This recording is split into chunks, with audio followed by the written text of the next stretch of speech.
കർക്കിടക മാസത്തിലെ ചിങ്ങം രാശിക്കൂറ് മകം, പൂരം, ഉത്രം, കാൽ. ഇവർക്ക് പൊതുവേ കർക്കിടക മാസം അല്പം മോശം ആയ കാലഘട്ടമാണ്. കാരണം ഇവർക്ക് വ്യാഴം കർമ്മരംഗത്തുണ്ടെങ്കിലും അഭിമാന വർധനവുണ്ടെങ്കിലും ആസന്നമായ രോഗം ഇവർക്ക് എന്തെങ്കിലും വന്നുകൂടാനുള്ള സമയമാണ്. അത് ഇവരുടെ കർമ്മഫലമായിട്ട് വരുന്നതാവാം. പൂപ്പൽ ബാധ അങ്ങനെയുള്ള എന്തെങ്കിലുമായിട്ടുള്ള കാര്യങ്ങളാൽ വരാം. ശ്രദ്ധിക്കണം. ശരീരപരമായിട്ടുള്ള കാര്യങ്ങൾ. ധനനാശം ഉണ്ടാവാനുള്ളത്, അതുകൊണ്ട് ധനം ഏതെങ്കിലും തരത്തിൽ വ്യയത്തിലേക്ക് കൊണ്ടുപോകാനുള്ളത് ഉണ്ടാവാം. ഈ കാരണങ്ങളാൽ ഉണ്ടാകാവുന്ന കോപം വർദ്ധിക്കും. സപ്തമഭാവത്ത് ശനിയാണ് നിൽക്കുന്നത്.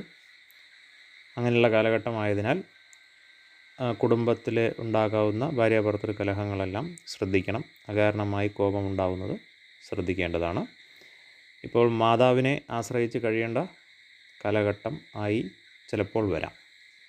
മുതൽ ഇറക്കി നടത്തുന്ന കൃഷി, അത് ഏത് തരത്തിലാണെങ്കിലും ശരി, അതിനെല്ലാം കുറച്ച് നാശനഷ്ടങ്ങൾ ഉണ്ടാകുന്ന സമയമാണ്. പിതൃപ്രീതി, ദൈവാനുകൂല്യങ്ങൾ ആയിട്ടുള്ള കർമ്മങ്ങളെല്ലാം ഈ മാസത്തിൽ ചെയ്യാവുന്നതാണ്. ശുഭം.